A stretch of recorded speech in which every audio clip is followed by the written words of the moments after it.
신부들의 수다. 안녕하세요. 봉선 요한본당의 변찬석 안셀모 신부입니다. 사목국의 최종 토마스 신부입니다. 양산동 본당 송규진 유스티노 신부입니다. 예, 오늘은 저희가 녹음으로 방송을 하고 있는데요. 이 방송은 16일에 방송될 겁니다. 그런데 16일이 성년의 날이라고 하던데 16일이 성년의 날이. 성년의 날이 뭡니까? 성년의 날? 네. 야, 성년의 날. 제가 좀 찾아봤습니다. 네, 자기적인 멘트 아닙니까? 예. 자기적인 멘트? 예, 이렇게 정의가 돼 있더라고요. 사회인으로서의 책무를 일깨워주며 성인으로서의 자부심을 부여하기 위하여 지정된 기념일로 매년 5월 셋째 주 월요일 1973년부터 시행이 됐다고 그러네요. 나라별로 이제 성년의 기준이 조금씩 다른데 우리나라의 경우에는 만 19세에 이르면 성년이라고 합니다. 이제 올해는 2003년에 태어나신 분들이 성년이 되는 해라고. 그렇죠. 2003년. 2003년. 2003년에 태어나면 성년 되는 겁니까? 예, 21세기에 태어나신 분들. 그러니까 우리나라 청소년 기본법 보면 이 성년 기준이 좀 애매하더라고요. 미성년자는 또 만 18세 지금 선거를 몇 살에 하죠? 지금 18세로 내려갔나요? 내려갔잖아요. 저번에 뭐 대선부터 시작해가지고 네. 18세로 해서 법 개정했죠. 만 18세로. 네. 만 18세로 이제 근데 만이니까. 뭐 이번 새로운 대통령께서는 뭐 또 만으로만 나이를 센다고 그런 얘기도 있었잖아요. 그래요? 앞으로는 앞으로는 한살 어려지네. 그럼. 근데 그러니까 원래 이제 뱃속에서 우리는 10달 있는 시간을 계산해가지고 지금 나이로 하다 보니까 그렇죠. 그래서 우리는 그런 한 살 의미가 있구나. 태어나자마자 한 살 먹고 태어나 버리고 그렇지. 외국에서는 태어난 시간부터 이렇게 하다 보니까 그렇죠. 그게 만 나이가 만 되는 나이가 그렇죠. 되는 아주 거야. 생일이 지나야지 예. 만 올라가고 엄마 뱃속에 있을 때부터 우리도 나이를 먹구나. 그래서 태어나면 한 살, 태어나면 한 살. 한 살이라고 해가지고 그래서 나이를 한데 이건 만으로 하다 보니까 2003년생부터 성년이라고 하네요. 그래요? 12월 31일에 태어난 사람은 눈 뜨고 얼마 안 있다가 바로 2살 되는 2살 거죠. 되고. 2살 바로. 제가 그랬잖아요. 제가 12월 달 거의 말일 정도에 태어났거든요. 그랬어요? 네, 12월 저는 달. 제 조카가 12월 31일에 태어났는데. 저는 동지 근처에 그때가 제 생일이거든요. 동지. 그러니까 한 10일 있다가 저는 2살 된 거죠. 그렇구나. 아무튼 그래요. 근데 네. 뭐 성년의 날이면 뭐 특별히 다른 뭐 하나요? 뭐 우리나라는 해보셨어요? 성년의 날 때? 아니 뭐 저는 특별하게 해보지는 뭐 않았는데 장미나 뭐 향수를 네. 준다고 하는데 네. 뭐 외국 왜 보면 줘요, 근데? 통상적으로 또 통상적으로 알아보셨습니까? 이렇게 되는데 그것도 제가 좀 찾아봤는데 장미는 열정과 사랑이라는 꽃말을 가지고 있다 그러네요. 그래서 사회적으로 인정받은 성인이 된 젊은이에게 장미의 이 꽃말처럼 무한한 열정 그리고 사랑이 지속되기를 바라는 그런 의미가 있다고 합니다. 그럼 나도 받아야 되는데. 열정이 필요하십니까? 신부님 안 봐도 될 것 같아요. 아니야. 그 정도면 충분한 열정 가지고 계신 것 같아요. 요즘에 많이 요즘에. 5월이잖아요. 5월. 5월이어서 좀 노곤노곤해져요. 안 그래요? 그러세요? 의욕이 별로 없어. 5월인데. 5월이니까. 나는 의욕이 별로 없네. 저는 모르겠어요. 4월 지나니까 5월 되니까 저는 좀 괜찮아진 것 같은데. 회복했어? 약간 회복이 된 것 같습니다. 저는 5월 한 달 되니까. 지나서 부활을 하시는 것 같아요. 이제 부활이 차츰 네. 부활을 했습니까? 아무튼 또 그리고 향수도 있는데 향수는 나뿐만 아니라 타인에게 아름다운 향기처럼 좋은 이미지와 영향을 심어줄 수 있는 사람이 되라라는 그런 의미를 담고 있다라고 합니다. 네. 그러면 지금도 향수 뿌려야지. 향수. 저도 향수 주세요. 향수. 그러면 지금도. 심해 향수 쓰시잖아요. 근데 요즘 기차에서 안 뿌려더라고요. 안 뿌려. 신부님 한 20년 넘게 지나가야지 받는 거니까. 사람 냄새가 나긴 하는데 나중에 그 의미는 아마 다 좋은 의미로 이렇게 주다 그러죠. 보니까. 그렇죠. 좋은 의미로 주는 거니까. 근데 근데 2개만 받아요? 모르겠어요. 받아본 적이 없어. 저도 받아본 적은 없는데 저도 준 적도 없고 받아본 이게 적도 이제 없어가지고. 듣는 얘기로는 이제 장미하고 향수를 이제 보통 준다. 많이 준다. 네. 본당에서 청년도 이렇게 주고 그러진 않으셨어요? 그니까요. 술은 한 잔 줘본 것 같은데 성년이 됐기 때문에. 형이 술은 한 잔 고등학교 줘본 것 졸업하면 같은데. 술 먹을 수 있잖아요. 아니 그것도 안 돼요? 만으로 할 건데요. 그죠? 그것도 저희도 헷갈려가지고 그런가요? 이게 네. 저는 뭐 졸업하자마자 바로 이렇게 자유롭게 마신 것 같은데. 독일은 해가 술 도수에 바뀌면서. 따라 가지고 마시는 연령이 달라요. 진짜요? 독일은 맥주는 어. 16세부터 가능해요. 오. 근데 25도 이상 되는 술들은 네. 15도인가 이상 되는 술들은 음. 만 20세 이상부터. 그러면 폭탄주로 섞어주면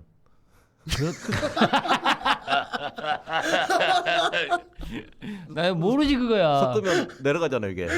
섞으면 내려갑니까? 두 개를 소주보다는 섞으면. 소주보다 좋겠죠. 그럼 애매한 13도 막 그렇게 되면. 근데 그렇구나. 독일은 맥주도 13도짜리 있고 막 하던데. 그럼 그죠? 맞아요, 맥주죠. 근데 맥주는 네. 그러니까 살 수 있고 마실 수 있고, 그러니까 고등학교 애들이, 그러니까 거기는 김나지움 애들이죠. 김나지움 고학년 애들은 맥주를 직접 사서 길거리 돌아다니면서 마셔요. 맥주 정도는. 그렇구나. 그래서 맥주를 거의 독일에서는 술로 안 보는 것 같아요. 맥주는 음료수 그냥. 음료수. 음료수 정도로만 생각하고 있는 것 같아요. 음료수 먹고 취하기도 하고 막 그러지. 하겠죠. 그러지. 취하면 힘들어. 맥주도 맥주도 쉽지 않은 술인데. 그러면 성년이 되는 청년들에게 우리가 전해주고 싶은 말씀, 혹시 청년 담당하고 계시는 본당에서 좀 나는 청년을 안 만나봐가지고. 그러십니까? 나는 내가 청년이라고 생각하는데 나한테 좀 해주세요. 신부님께요? 난 내가 청년이라고 생각한다니까. 신부님께서 어. 그러죠. 이제 저기 한 평 정도 가시면 청년회에서 이제 청년들에게 뭐 해주고 싶은 이야기는 뭐 성년이 돼서 그런 어떤 기쁨들도 있고 분명히 그럴 텐데 어찌 됐든 20대 이제 접어들면은 한참 신체적으로 이제 건강할 때 아니겠습니까 거의. 그래서 젊음이라고 하는데 물론 경험을 해봐야 아는 거겠지만 젊음은 있을 때 이렇게 건강은 있을 때 잘 지켜야 된다라는 의미에서 술도 좀 적당히 드시고 아무튼 좋은 시간이기 때문에 그 좋은 시간을 좋은 것들로 이렇게 채워 나가실 수 있으면 참 좋겠다라는 생각이 듭니다. 아무래도 이제 성인이 된다 하면 이제 뭐 고등학교 시절까지 어떻게 보면 제도화된 교육 안에서 있다가 좀 자유로움을 느끼는 수 있을 것 같아요. 근데 뭐 성년의 날 의미에서 나왔듯이 책임감이라는 거, 그러니까 성인이 되었으면 자유도 누리지만 거기에 따른 책임감도 있다라는 걸 이제 기억하고 그냥 무조건 자유, 나만의 자유는 아니다라는 거죠. 어른이 되었다라는 거. 그렇죠. 우리 성당으로 말하면 견진성사를 받고 이렇게 하는 그런 의미와 같잖아요. 이제 어른이 된다라는 게 어떤 건지 이제 알아갔으면 좋겠다라는 생각을 합니다. 네. 그러면 지금 신부들의 수다 지금 함께 하고 있는데요. 이제 오늘은 저희가 녹음으로 진행하고 있습니다. 하지만 오늘 보내주신 문자는 다음 주에 하나하나 차분히 소개드리고 또 선물도 드릴 거니까요. 오늘 또 문자 많이 보내주시기 바랍니다. 네, 문자 보내는 방법 알려드립니다. 일반 문자 보내는 방법은 샵 5005번입니다. 100원의 정보 이용료가 발생하는 샵 5005번으로 문자 보내주셔도 되고요. 가톨릭 평화방송 통합 어플이 있습니다. CPBC 빵이라는 앱을 다운받아서 회원 가입하고 실명 인증을 하면 무료 대화창인 빵톡을 이용할 수 있습니다. 그리고 지금 유튜브에서 광주 가톨릭 평화방송을 검색하시면 녹화된 화면도 화면으로 시청할 수 있습니다. 시청하시면서 댓글도 남겨주시면 다음 주에 소개도 하고 선물도 보내드리겠습니다. 자, 그럼 신부들의 수다 본격적인 주제로 넘어가겠습니다.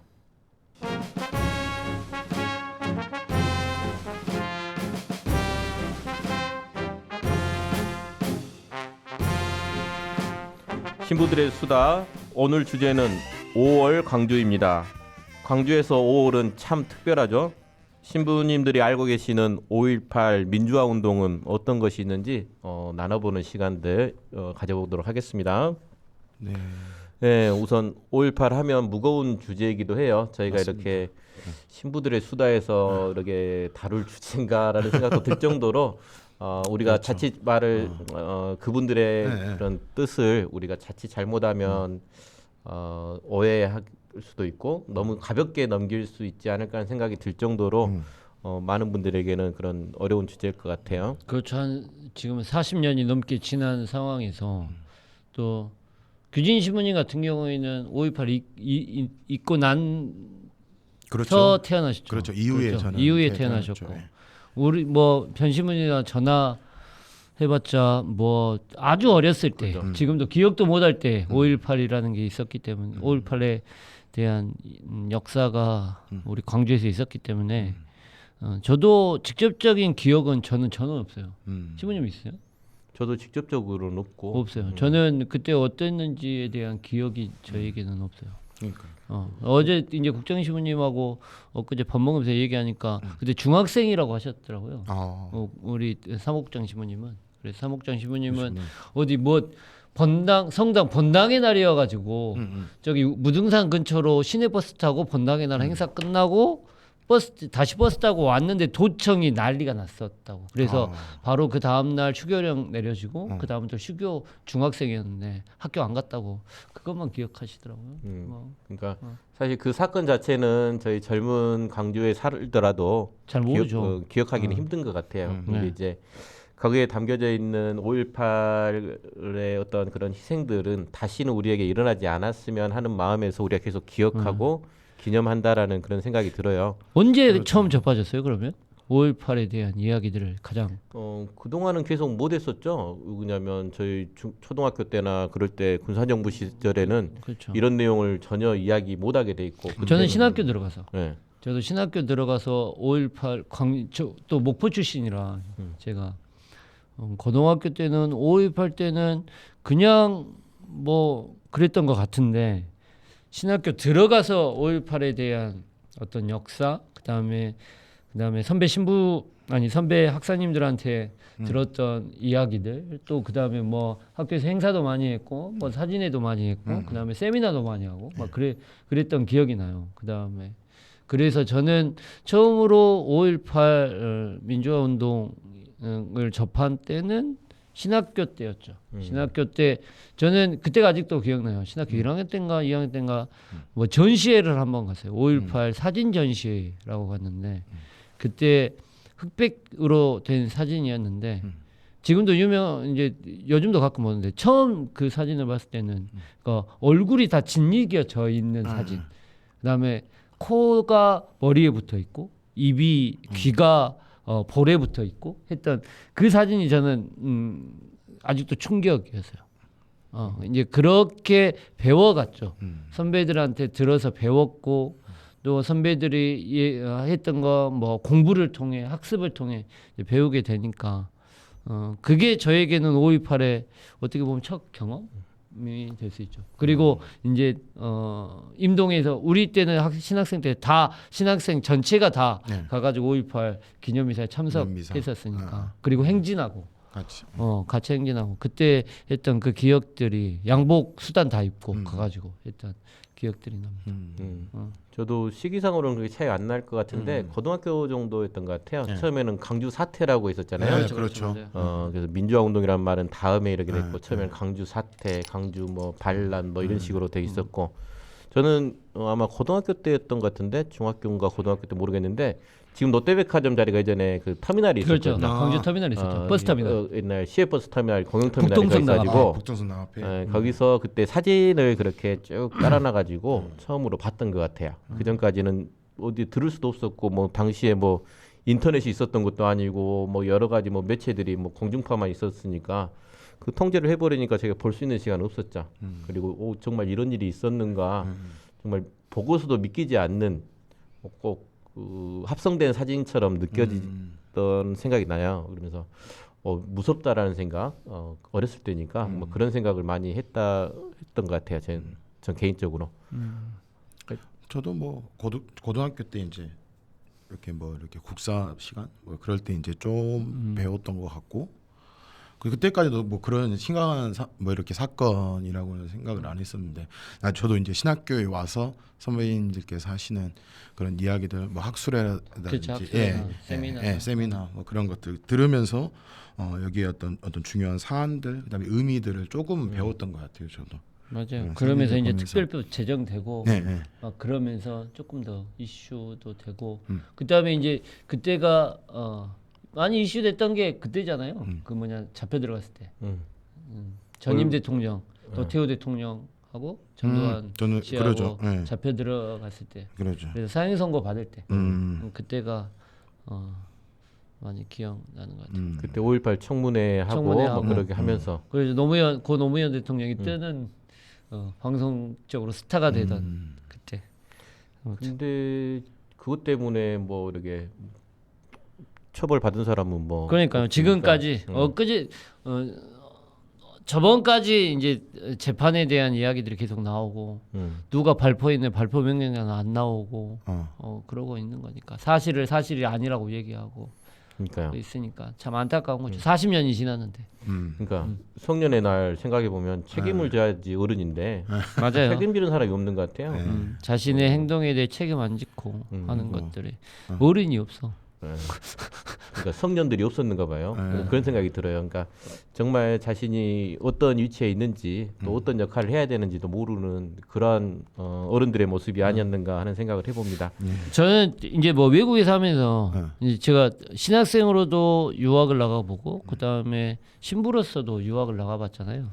그러니까 어찌 보면 이제 저는 광주라는 지역에 살고 있는 사람이고 또 그 이야기를 너무 많이 접해 있었고 피부로 느끼는 사람이죠. 직접적으로 피부로 느끼는 건 아니지만 간접적으로나 아니면 이야기를 통해서나 아니면 뭐 공부를 통해서나 5.18 대해서 많이 듣지만 다른 지역은 아닌 것 같아요. 엊그제 군종 신부님을 하셨던 어떤 신부님과 산책하면서 이제 5.18에 대한 이야기를 잠깐 했는데 대구에는 5.18 시기만 걸리면 대구 거기 어디냐 가장 유명한 여기 뭐죠? 지하철역이? 대구? 모르겠는데요. 대구는 아무튼 뭐 대구 지하철역 앞에 가면 아직도 그 뭐냐 프랑카드가 붙는데요. 5.18 사태를 주도한 빨갱이들을 몰아내자라는 아직도 그런 프랑카드가 걸려 있다는 것 자체가 이 지역 그러니까 우리 광주 전남 지역에 살고 있어서 그것들을 많이 알고 있지 다른 지역에서는 아직도 많은 사람들이 왜곡된 사실 그다음에 를 알고 있지는 않나라는 생각들이 많이 들어요. 그러고 보면 뭐 얼마 전에 있었던 영화나 아니면 어떤 뭐 그런 청문회 아니면 다큐멘터리 그런 것들이 많이 도움이 된 것 같아요. 5.18을 많이 알리고 그렇죠. 했던 영화들. 그런 영화가 참 많은데. 네, 많이 있었죠 영화들. 얼마 전에 택시 운전사도 그랬고. 그렇죠. 가장 최근이었죠. 택시 그렇죠. 운전사가. 그 전에 있었던 뭐 우리 화려한 휴가도 있었고. 지금 이제 그 포스터가 나오는데 꽃잎 뭐 5월에 화려한 휴가 그다음에 뭐 26년 그다음에 26년 박하사탕 택시 운전사라는 영화들이 나오면서 많이 그래도 이 민주화 운동에 대한 진실들 또 그런 것들을 많이 알려줬다고 하는데 아직까지도 저는 좀 부족한 것 같아요. 그러니까 법적인 어떤 책임을 받지 않고 있다는 것 자체가 많이 안타까운 일들이죠. 네. 그러니까 또 진실을 알고 있는 그 장본인께서 이제 결국에는 또 어찌됐든 돌아가셨기 때문에 인정하지 않고 돌아가셨기 때문에 인정할 수 없었겠죠. 그렇죠. 너무 추정되는 인정한다는 것 자체가 자기 존재를 부정하는 그렇죠. 거라. 자기 역사를 부정하는 게 돼버리니까. 자기가 지금까지 살아올 수 있었던 그게 결국은 5.18 희생자들을 위에 서가지고 그 자리에까지 올라갔지 않나. 사실 5.18에 관련돼서 보면 사실은 광주가 왜 그렇게 큰 희생을 치렀을까 하는 생각 들지만 또 이게 광주 사람들의 또 그때 당시에 정서였던 것 같아요. 또 당연한 것들라는 생각들. 근데 그 정신이 아마 오늘날까지도 이게 광주 시민들 안에서 남아있지 않나 하는 생각을 해봅니다. 그래서 영화를 보면서도 가슴 아픈. 그래서 가끔은 전 개인적으로 보고 싶지 않을 때가 있어요. 우리가 흔히 말하면 권선징악 어떻게 보면 또 사필 규정이라고 해서 분명히 바른 길로 가야 되는데 저기 아직도 밝혀지지 않고 또 그 저거로 인한 가해자들은 아직 떵떵거리고 살고 있고 근데 우리는 영화를 통해서 보고는 있는데 과연 이게 우리끼리 서로 위안하고 있는 건 아닌가. 아까 전에 최신우님 말대로 다른 지역가도 모르는데 다른 사람들은 이걸 전혀 모른 척하고 있는데 우리끼리만 마저 하고 있는 건 아닌가. 그래서 정말 5.18을 보내면서 다시 42년이죠. 42주년이 되죠. 올해가 42주년. 정말 우리가 5.18에서 우리가 어떤 정신으로 이렇게 그분들의 뜻을 이렇게 받아들여야 되는지 그런 생각도 한번 해보게 됩니다. 네. 또 영화의 주된 내용이 어떻게 보면 80년 그 당시의 일들도 많이 얘기해 주지만 그 당시에 참석했던 사람들의 트라우마들 또 남겨진 사람들의 아픔에 대해서도 많이 얘기하잖아요. 영화의 주제들이 택시 운전사에 대한 것들은 어떻게 보면 그 당시의 사건 자체를 재구성한 거지만 뭐 26년이라는 영화도 남겨진 사람들의 아픔을 전두환이라는 그 사람을 암살하려는 네. 그런 어떤 복수극을 다룬 영화고 화려한 휴가도 마찬가지고 또 뭐 아까 말했던 그 나 돌아갈래 그 영화 뭡니까? 박하사탕도 그 거기에 참여했던 진압군 그러니까 그 사람이 가지고 있는 트라우마에 대한 거기에 대한 입장들. 이야기들이 많기 때문에 그런 트라우마와 아니면 그런 상처들 그런 아픔들을 치유하지 못한 건 아까 얘기했던 것처럼 역사에 대한 반성이 없기 때문이라고 저는 생각해요. 우리가 확실히 역사에 대해 반성하고 정말 마땅한 몫을 돌려주는 정의가 실현됐다고 한다면 역사에 대한 정의가 실현됐다고 한다면 그 사람들의 어떤 그런 트라우마나 그런 아픔들이 40년이라는 시간 동안 지속되었을까? 아니면 중간에 좀 사람들이 치유하고 그다음에 같이 위로해주고 같이 보듬어주고 같이 감싸주는 그러한 일들이 일어났다면 이러한 영화들 자체로 위로받는 게 아니라 그 사실 자체로 그러니까 그 재판 자체로 아니면 그러한 어떤 정의가 이루어지는 상황 자체로 좀 위로받을 수 있지 받을지 않았을까라는 생각이 들지만 이런 영화가 계속 나온다는 것 자체가 아직까지도 우리가 그게 아픔으로 상처로 남아있다는 게 참 안타까운 거라고 저는 생각해요. 그러니까 솔직함이 필요하지 않을까 하는 생각도 이렇게 듭니다. 신부들의 수다 지금 5월 광주를 주제로 이야기 나누고 있는데요. 오늘은 녹음으로 방송되고 있지만 다음 주에 오늘 보내주신 문자도 소개하고 선물 받을 분도 선정하니까 계속해서 문자와 저희와 이야기 나눠주시면 좋겠습니다. 내일 17일 화요일에 남동 5.18 기념성당에서 기념미사가 봉헌되잖아요. 네, 작년에는 코로나 상황 때문에 미사를 봉헌을 못했는데 올해는 남동 성당에서 봉헌하고 또 뭐 주일날 같은 경우에는 성지순례, 도보 성지순례가 있었고 그래서 많은 사람들이 함께 참석했다고 하더라고요. 신청을 지난번에 많이 신청을 많이 했다고. 했다고 한 600명 이상 참석을 하셔서 이번 남동성당 내일 있는 7시 반 기념 미사에도 많은 분들이 참석하셨으면 좋겠다는 생각이 듭니다. 네. 이쯤에서 뭐 노래 한 곡 듣고 갈까요? 오늘 준비한 곡은 5.18 주제에 좀 맞는 곡이지 않을까 싶습니다. 정태춘의 5.18 함께 듣도록 하겠습니다.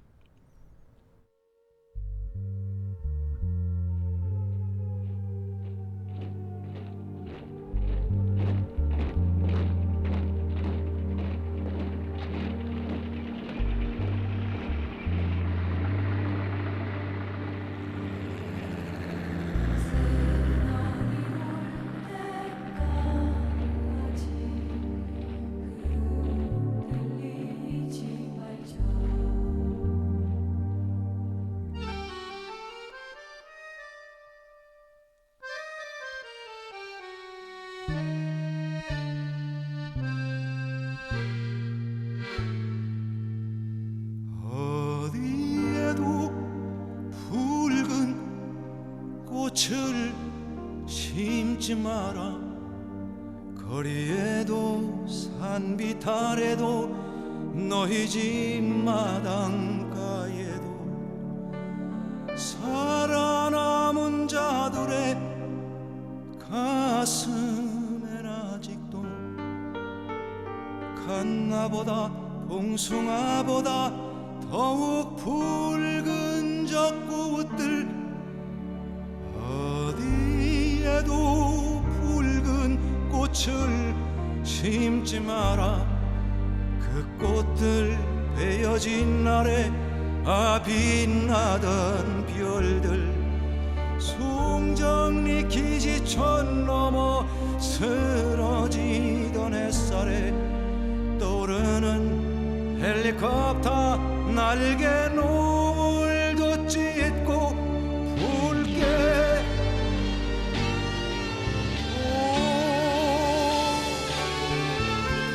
무엇을 보았니 아들아 나는 깃발 없는 진압군을 보았소 무엇을 들었니 딸들아 나는 탱크들의 행진 소리를 들었소 우리들의 5월은 아직 끝나지 않았고 그날 장군들의 금빛 훈장은 하나도 회수되지 않았네 어디에도 붉은 꽃을 심지 마라 소년들의 무덤 앞에 그 훈장을 묻기 전까지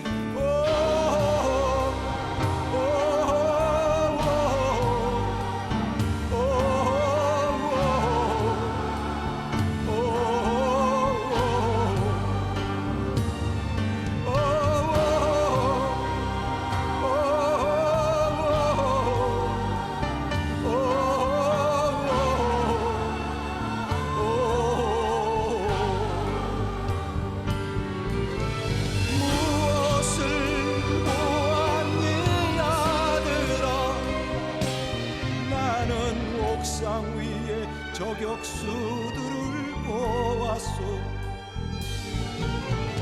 무엇을 들었니 딸들아 나는 난사하는 기관총 소리를 들었소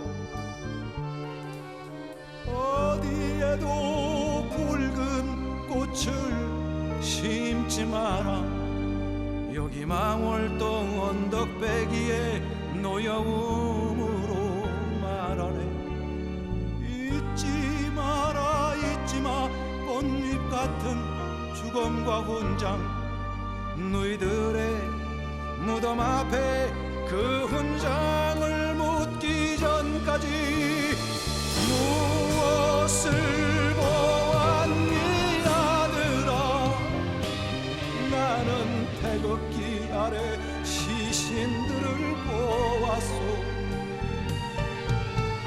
무엇을 들었니 딸들아 나는 절규하는 통곡 소리를 들었소 잊지 마라 잊지 마 꽃잎 같은 죽음과 훈장 소년들의 무덤 앞에 그 훈장을 묻기 전까지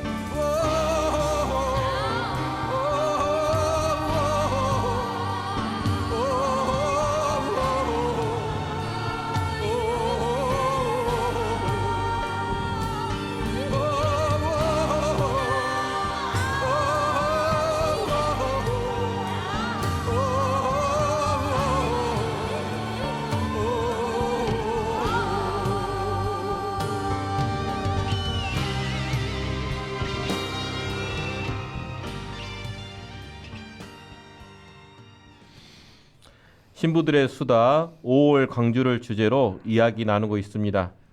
5월 광주 민주화 운동 때 우리 천주교도 신부님들을 포함해서 신자들도 많이 함께 했습니다. 신부님들도 알고 계시죠?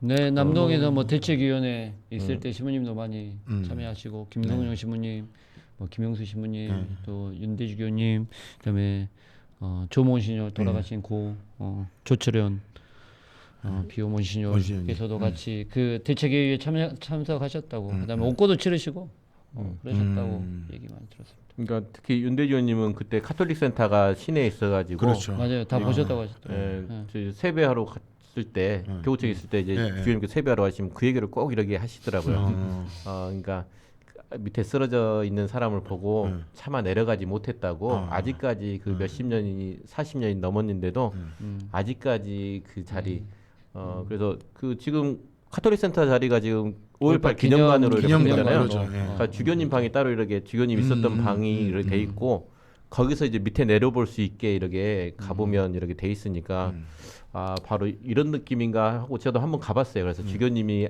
밑에 도로를 보시고 어떤 느낌이셨을까 한번 이렇게 본 적도 있죠. 그러니까요. 이제 두렵기도 하셨을 거고. 그러죠. 하지만 또 사제로서 또 그런 도와주지 못했다는 어떤 뭐지 죄책감 뭐 그런 무거운 마음도 분명히 있었을 거예요. 우리도 마찬가지. 그렇죠. 저희도 그 상황이 되면 어떻게 될지 그렇죠. 뭐 저희가 일단 두려우니까 총소리는 나고 맞습니다. 그렇지 두려우니까. 나는 안 그럴 건데 할 수 있는 마음은 없었을 것 같아요. 그래서 그때 당시 그렇게 자기 목숨을 내어놓을 수 있었던 그분들의 삶이 어쩌면 평범하신 분들이었지만 어쩌면 우리보다 더 용감한 분들이지 않았나 이런 생각도. 맞아요. 가장 평범했지만 가장 특별했던 분들의 삶이 있었던 것 같아요. 그래서 지금 그 흔적들이 이제 곳곳에 지금 광주에는 망월동 묘역이 있고 그다음에 구효역도 있고 신묘역 있고. 그리고 뭐 지금 전입 빌딩이 이렇게 다시 리모델링 돼가지고 헬기 기총사격했던 그 탄원이 있는 전입 빌딩. 한번 가보셨나요? 저는 아직 가보지 못했습니다. 지금도 도청 그 뭐냐 옛날 구도청 자리에 있었던 그 아시아 평화 문화 전당 아시아 문화전당? 문화전당 거기에도 시신을 놔뒀던 뭐 그 뭔 회관이죠? 상무관 뭐 아무튼 뭔 회관 바로 옆에 있는 회관 있잖아요. 거기도 뭐 다시 상무관 거기도 하고 있고 그다음에 또 저기 뭐냐 컨벤션 센터 옆에 가면 그때 그 뭐죠 보안군 뭐지 계엄군이 다 사람들 잡아들여가지고 신문했던 그것도 있잖아요. 그런 광주 이렇게 뭐 돌아다니다 보면은 5.18이라는 이름으로 된 그 장소들이 좀 많이 있는 것 같더라고요. 도보성 미술에 가면 그런 표지석들이 많이 곳곳에 많이 이렇게 붙여져 있어요. 그러니까요. 보제 이제 옛날에 뭐냐 우리 그 옛날 쌍촌동 교육원 바로 옆에도 옛날 그 통합병원이 있었던 자리에도 거기도 표지석이 있고 바로 뒤쪽에 그 보안사 그 벙커 같은 게 있거든요. 지금 공원화돼 가지고 거기도 표지석 붙어 있고 막 그런 데가 곳곳에 많죠. 5.18 국가지정으로 돼 있어가지고 소소한 것들이 참 많은 것 같아요. 그 별 아니게 그냥 지나쳐 갔던 그 곳에 우리가 굉장히 보면 역사적으로 아니면 우리가 기억해야 할 아주 소소한 조그만 것들이 굉장히 많이 묻혀 있는 게 너무 우리가 바쁘게 살다 보니까 지나쳐 버렸다라는 생각들이 그렇죠. 많이 들더라고요. 그러니까 예전에 제가 캄보디아를 한번 가봤을 때 그 킬링 필드라고 있거든요. 그 사람들을 많이 학살했을 때 그러면 이제 그 이어폰을 꺾고 이렇게 가면 어느 위치에 가면 이곳이 예전에 어떠한 곳이었다라는 걸 알려주는 게 각 언어로 영어나 뭐 이렇게 그 스페인어나 이런 걸로 다 알려주는 그런 게 있더라고요. 그러니까 그걸 보면서 사실 우리 광주도 좀 그런 게 있었으면 어떨까. 그래서 이제 뭐 도청 앞에서 그 있었던 것들을 외국인들이라든지 아니면 우리나라 사람들도 모르는 사람들이 많으니까 그래서 그때와 지금 많이 바뀌어 있기 때문에 이곳이 어떤 곳인지 그러니까 미화시켜 버리다 보니까 옛날 그 흔적들이 그러니까 도청 앞 분수대가 지금 있긴 하지만 이제 거의 사라져 버리는 어떤 그런 거다 보니까 이렇게 뭐 새로운 데서 뭔 일이 있었어 하는 그런 생각을 할 수도 있을 것 같아요. 그래서 저는 만약에 된다 하면 그 중요한 사건이 일어났었던 곳들에 이렇게 오디오로 이렇게 사람들이 들을 수 있도록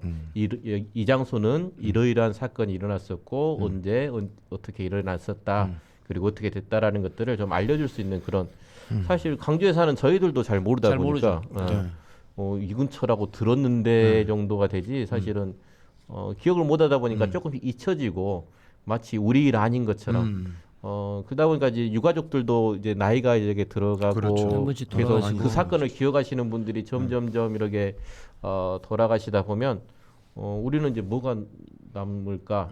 마치 우리 성경도 그러잖아요. 그 예수님을 봤던 증인들이 점점점 사라지니까 문서화를 해야지. 그렇죠. 오늘날까지 이어졌지.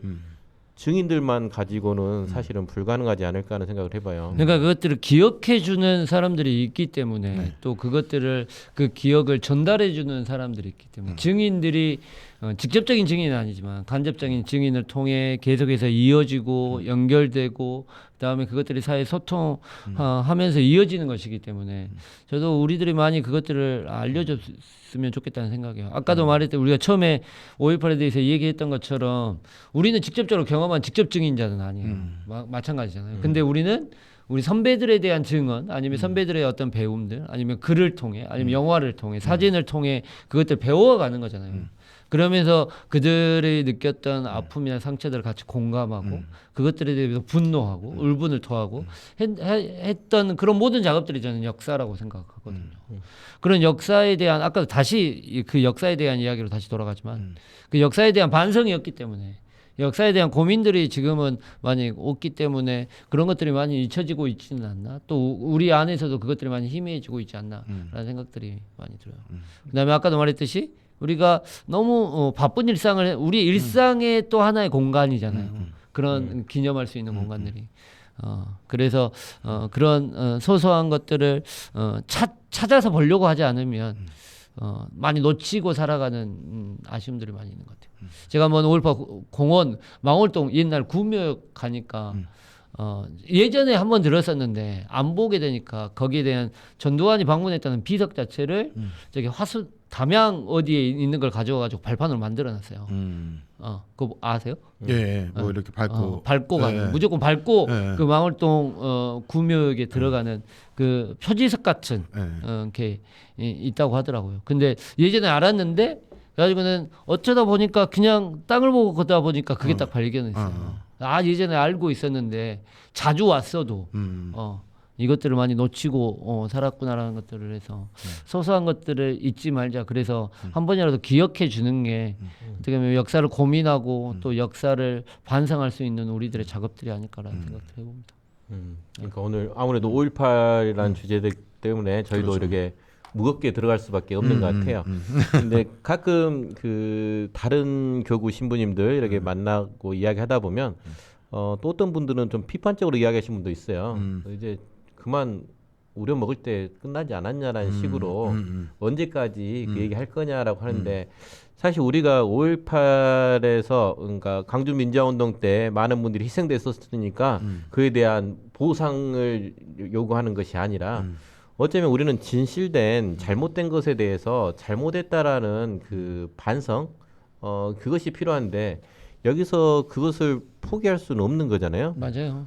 이것은 바르게 잡는 거지. 이거 우려 먹는다라는 것과는 전혀 다른 문제인데 그렇죠. 사람들이 봤을 때는 이제 떼쓴다라고 생각하는 거죠. 너희 한번 우리 희생되었으니까 그만큼 보상해줘라고 생각하는데 사실 진짜 원하는 것은 내 가족이 정말 의미 없는 죽음을 맞이한 것이 아니라 얼마나 의미가 있었던 건지 오늘날 대한민국이 이렇게 일어설 때까지 어떠한 위치에 있었는지를 좀 알려주는 것도 분명히 필요한 것 같아요. 그래서 5.18에 대한 의미를 다시 한번 생각할 수 있는 물론 저희보다 지금 방송 듣고 계신 분들이 더 5.18에 대해서 직접적인 그런 부분들은 잘 알 수 있겠지만 우리 사제들이 어떤 것들을 생각할 수 있는지 이렇게 한번 고민해 볼 수 있는 5월이 될 것 같아요. 네, 또 그리고 꼭 한 번씩 그런 기념할 수 있는 기억할 수 있는 장소들 그다음에 찾아가시고 또 아이들과 함께 가셔서 그런 것들을 많이 알려주시면 저는 고맙겠다는 생각들입니다. 그게 또 우리의 의무이기도 저는 한 것 같아요. 그것들을 알고 있는 사람들에 대한 것들을 전수해 주는 것, 증언해 주는 것, 또 알려주는 것, 그 또한 우리들의 또 해야 될 그러니까는 뭐 사건을 밝히고 고민하고 하는 것뿐만이 아니라 전해주는 것 또한 우리들이 지금 해야 될 의무들이 아닐까라는 생각들을 많이 해봅니다. 그러니까 많은 분들이 여기서 돌아가셨다, 억울하게 돌아가셨다라는 것도 있지만 그것보다는 이분들의 희생을 통해서 우리나라가 이렇게 민주화에 더욱더 박차를 가할 수 있었다라는 이야기들 그런 얘기를 하더라고요. 그래서 어떤 사람들은 이 민주주의라는 이 제도 자체는 피가 필요하다는 거잖아요. 혁명이라든지 누군가가 피를 흘림으로써 이 그 피 위에 민주주의가 생길 수 있었다. 그래서 옛날 왕정 체제에서 민주주의가 되기 위해서 많은 사람들이 그렇게 했었는데 어쩌면 우리는 5.18 광주 민주화운동의 그 많은 분들의 그 피가 어쩌면 우리나라가 민주주의를 더욱더 자리 잡을 수 있게 만든 것 아닌가라는 생각이 들어요. 그래서 그분들의 죽음이 절대로 의미 없는 것이 아니라 정말 용감하게 우리의 삶을 자신들이 죽더라도 내 자녀들, 내 가족들이 더 행복한 나라에 살 수 있도록 이렇게 하셨던 건 아닌가 이런 생각이 듭니다. 네. 뭐 5.18 또 하면 5.18의 그 정신이라고 할까요? 그 당시에 이제 정말 어려움을 겪고 있었음에도 서로가 서로를 챙겨주는 모습들, 이렇게 뭐 이렇게 밥 같은 것도 해서 갖다 주기도 하고, 또 그러면서 굉장히 뭐 이렇게 불안한 시기였죠. 치안으로 봤을 때, 겉으로 봤을 때 굉장히 불안한 시기였지만 그런 어떤 불미스러운 사건이 하나도 일어나지 않았다라는 점, 그런 것들을 생각해 봤을 때 5.18의 정신을 요즘을 살아가는 우리들이 조금은 또 기억하면서 살아야 되지 않을까. 사실 좀 각박하다고 우리가 많이 이야기들 하잖아요. 뭐 앞집에 누가 사는지도 모르며 살아가는 어떤 그런 세상인데, 우리가 서로 어떤 이웃들과 함께 하려는 어떤 그런 마음들, 또 하나가 되려는 마음들을 조금 우리들이 이 5.18을 통해서 또 배워볼 수 있으면 좋지 않을까 하는 그런 생각이 이제 개인적으로 많이 들었습니다. 예전부터 참 많이 들었던 게 대동세상. 대동세상. 그렇죠. 그렇죠. 말을 많이 듣잖아요. 그렇잖아. 함께하는 마음들, 또 함께 주먹밥. 우리가 그 5.18 기념이사 끝나면 옛 도청 군수대까지 행진하고 남동에서 행진하면서 항상 주먹밥 마지막에 먹잖아요. 그 주먹밥이라는 게 단순히 어떤 밥 한 덩이가 아니라 어려울 때 자기들 걸 내놓고 했던 초기 그리스도 공동체의 모습, 예수님의 공동체. 그러니까 자기가 가진 것들을 내놓고 그것들을 함께 나누어 먹는 모습. 그렇죠. 그 모습들이 누가 하나 강요하지도 또 누구 하나 뭐 이렇게 뭐 하지도 않았지만 스스로가 그런 마음들을 가졌다는 것 자체가 어떻게 보면 우리가 살아가는 어떤 삶의 목표점, 그 다음에 같이 나누어야 할 그리스도인으로서의 삶, 그게 그런 모습이지 않을까라는 생각들을 많이 해봅니다. 그러니까 지금 코로나로 인해서 지금 중국 같은 경우 이제 도시 봉쇄를 하고 있잖아요. 맞아요. 그러다 보니까 뭐 사재기하고 우선 나부터 먹고 살겠다라고 막 이렇게 하는 모습을 보다 보니까 80년 광주에서는 정말 내 것을 내어줄 수 있었던 그러한 모습이지 않을까. 그래서 지금 중국의 그 상하이죠. 상하이 지금 뭐 이렇게 그 도시 봉쇄를 해가지고 사람들이 지금 폭동이 거의 일어날 정도로 그러니까요. 34일째인가 30 며칠째 지금 한 달 넘게 하고 있는데. 한국 교민들 사이에서는 또 서로 자기 것들 나눠서 이렇게 음식들을 나누고 하는 모습을 가진다고 하더라고요. 그래서 어쩌면 한국 우리 살고 있는 사람들의 전통적인 정서가 이것이 아니었나. 그 모습을 그대로 순박하게 있는 그대로 보여줬던 모습이지 않을까 하는 생각을 해봐요. 그래서 나눈다는 거 정말 내 것을 지금 이 상황에서 나눌 수 있겠는가. 물론 무섭기도 했겠죠. 그러니까요. 그냥 폭동을 일으킨 사람들과 함께 한다는 거. 근데 도망치고 있는 사람들을 자기 집에 숨겨주고 이렇게 하는 모습들 함께 한다라는 것이 그런 의미가 있지 않나 하는 생각을 해보게 되죠. 근데 혼자는 못할 것 같아요. 그렇죠. 그러니까 그럼요. 다른 사람은 다 안 하는데 나 혼자 도망가는 사람 뭐 이렇게 숨겨주고 그다음에 다른 사람 다 나 몰라해서 문 다 걸어 잠그고 이제 그걸 뭘 증후군이라고 그러는데. 아무튼 다른 사람이 어떤 사람이 범죄 행위에 있어서 사람은 죽어가고 있는데 내가 피해 보지 않기 위해서 다 문 걸어 잠그고 있는 그게 무슨 증후군이라 해요. 사회학적 뭐 증후군이라 하거든요. 아무튼 그래. 근데 그러고 있는데 다른 사람들이 다 나와서 아니라고 손가락질하고 그 사람 도와주려고 노력하는 면이 있기 때문에 그 한 사람에 대한 용기가 있기 때문에 다른 사람도 다 용기를 내고 있지 않을까라는 생각이에요. 다른 사람이 다 나 몰랐는데 나 혼자 하기에는 우리도 두렵죠. 하지만 그런 분위기가 5.18의 정신이라고 저는 생각하거든요. 함께하는, 그냥 함께 도와주는 그 마음들이. 그래서 이제 뭐 오늘 16일 오늘 상영하나요? 그 다큐멘터리 그 뭐냐 정의평화 리플리 증후군 리플리 증후군이라고 그걸 합니다. 그러니까 그게 뭐 그 어떤 여자가 성폭행 당하는데 주변 사람들이 다 비명 지르고 있어도 자기가 피해 볼까봐 그 사람이 성폭행 당하는 것들에 대해서 다 하고 있는 모습. 어. 오늘 광주극장에서 영화 상영한다 그랬죠. 그러죠. 정평위에서 하고 있는 음.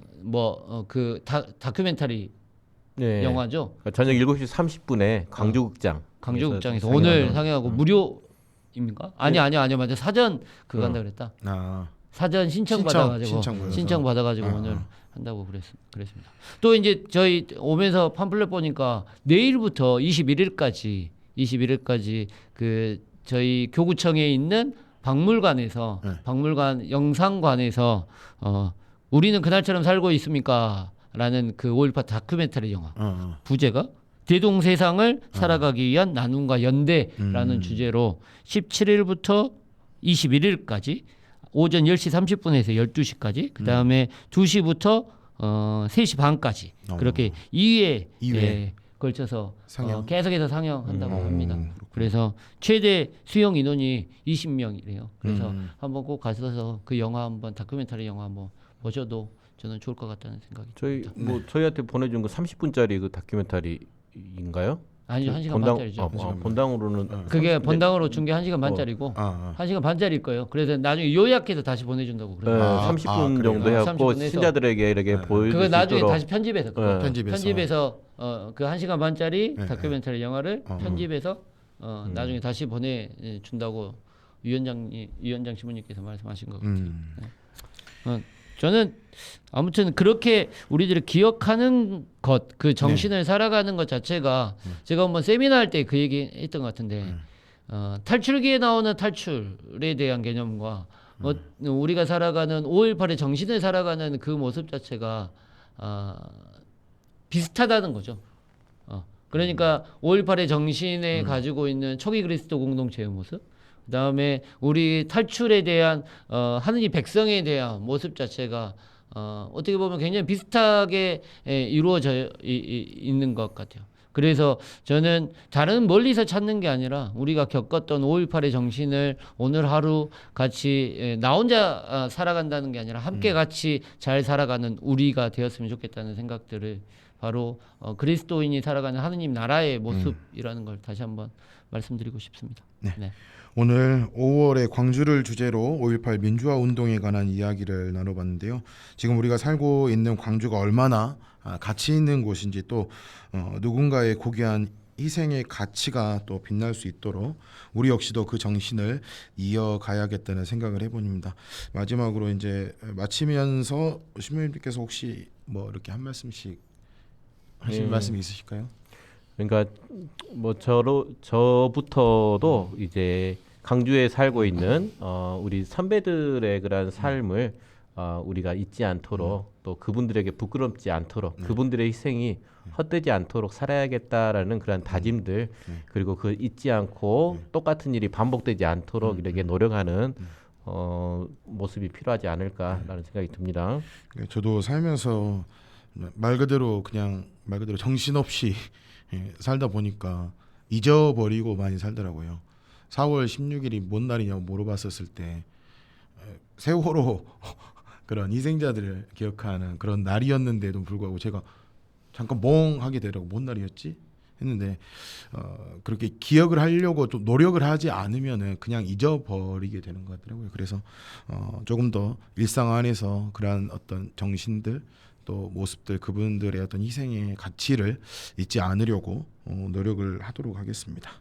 네, 저는 역사에 대한 이야기를 다시 한번 하고 싶어요. 그러니까 5.18에 대한 역사를 우리가 잊지 않아야 되는 건 당연한 거고 지금의 역사 안에서도 누군가에게는 속이게 되고 누군가는 그것들이 잊어먹게 만들게 하고 또 누군가가 자신의 역사를 숨겨서 또 어떤 사람들은 권력을 취하게 되고 하는 모습들이 반복되고 있는 역사인 것 같아요. 그런 역사들 또한 우리들이 잊지 말자. 역사는 바라보고 경계하고 고민하고 물어야지만 그 잘못된 역사에 대한 올바른 마음들, 정신들이 바로 세워지지 않을까라는 생각들입니다. 그래서 지금에 나와 있는 우리들의 역사, 누군가의 잘못 그것들을 아니라고 얘기하고 질타할 수 있는 우리가 되었으면 좋겠다는 생각이 많이 들었습니다. 네, 이제 신부들의 수다 오늘도 많은 분들이 문자 보내주셨을 거라 생각되는데요. 문자 소개를 다음 주에 생방송으로 전해드리고 선물 받으실 분들도 다음 주에 함께 소개하도록 하겠습니다. 다음 주까지 조금만 기다려 주시고요. 유튜브 보면서 댓글도 남겨주시면 저희들도 힘이 나겠습니다. 네, 오늘 또 함께 해주신 모든 분들 감사드리고 저희는 다음 주에 생방송으로 찾아오겠습니다. 네, 지금까지 신수다였습니다. 안녕. 안녕. 무등산 그리고 5.18 내용을 가사를 담고 있는 BTS의 마시티 오늘 끝곡으로 전해드리면서 이 시간 모두 마치겠습니다.